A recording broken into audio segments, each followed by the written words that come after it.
लेकर सस्पेंस इस वक्त भी बना हुआ है। रविवार को सोनिया गांधी और नितिन गडकरी ने अलग अलग महबूबा मुफ्ती से मुलाकात की थी। अब सवाल ये उठ रहे हैं कि महबूबा मुफ्ती बीजेपी को साथ लेकर सरकार बनाएगी या फिर कांग्रेस के साथ जाएगी।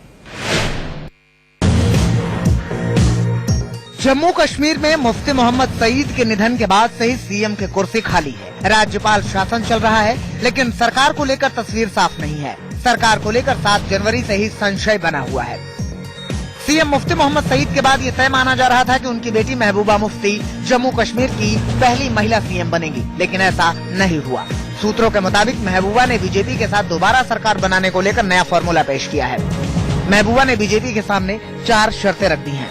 पहली शर्त, सरकार में डिप्टी सीएम नहीं होगा। दूसरी शर्त, बड़े और अहम मंत्रालय पीडीपी के पास रहेंगे। तीसरी शर्त, संवेदनशील मुद्दों पर बीजेपी बयान नहीं देगी। चौथी शर्त, केंद्र से राज्य को ज्यादा से ज्यादा मदद मिले।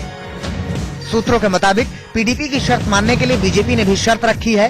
बीजेपी का कहना है कि अगर डिप्टी सीएम का पद खत्म किया जाता है तो राज्य का सीएम रोटेशन के आधार पर होगा, यानी 3 साल के लिए सीएम पद पीडीपी के पास रहेगा और 3 साल के लिए बीजेपी के पास। इस बीच कांग्रेस अध्यक्ष सोनिया गांधी ने महबूबा मुफ्ती से रविवार को मुलाकात की। सोनिया के बाद केंद्रीय मंत्री नितिन गडकरी भी महबूबा से मिले। महबूबा और सोनिया के बीच हुई मुलाकात के बाद इस बात की चर्चा जोरों पर है कि क्या महबूबा कांग्रेस के साथ सरकार बनाएंगी।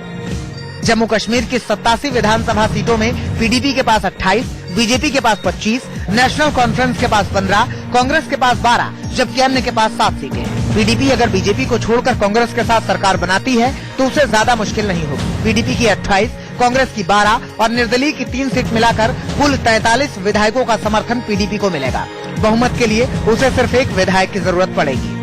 ये मोहब्बत यही थी कि जो मिलिटेंट उसे कहती थी कि आप आ जाओ टेबल पे, हम आपसे बात करेंगे। और अगर आज वो बीजेपी के साथ सरकार बनाती है और फिर बीजेपी चाहती है कि रियासत का अक्सरियती किरदार भी खत्म हो जाए, तो हमें उसमें कोई वजन नहीं नजर आ रहा है कि मोहब्बत जी क्यों एक बार फिर बीजेपी के साथ इत्तेहाद करें। हम बिला शर्त पीडीपी को सपोर्ट देने के लिए तैयार है।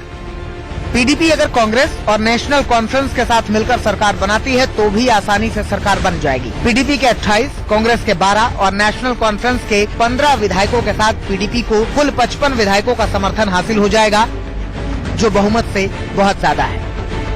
वहीं बीजेपी के मुताबिक मुफ्ती मोहम्मद सईद के निधन के बाद महबूबा मुफ्ती से सरकार बनाने को लेकर कोई बातचीत नहीं हुई है।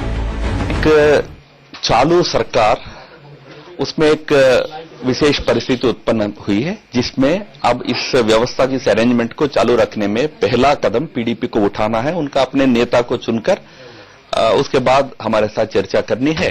इसलिए यह प्रक्रिया जब तक पूरा नहीं होगी, ये असमंजस की स्थिति रहेगी। मैं मानता हूं कि जल्दी ये प्रक्रिया पूरी होगी। अंतिम सवाल राम माधव जी, अगर पीडीपी पहला कदम उठाती है, जो आप इंतजार कर रहे हैं, अगर वो कहती है कि महबूबा साहब ही मुख्यमंत्री होंगी, तो क्या बीजेपी का क्या कदम होगा? क्या वो मानेगी इस बात को? अब हमारी बातचीत तब शुरू होगी। हम बाकी विषयों पर चर्चा करके आगे बढ़ेंगे। हम इस अरेंजमेंट को कंटिन्यू करने के पक्ष में हैं। यतेंद्र शर्मा के साथ ब्यूरो रिपोर्ट, इंडिया न्यूज।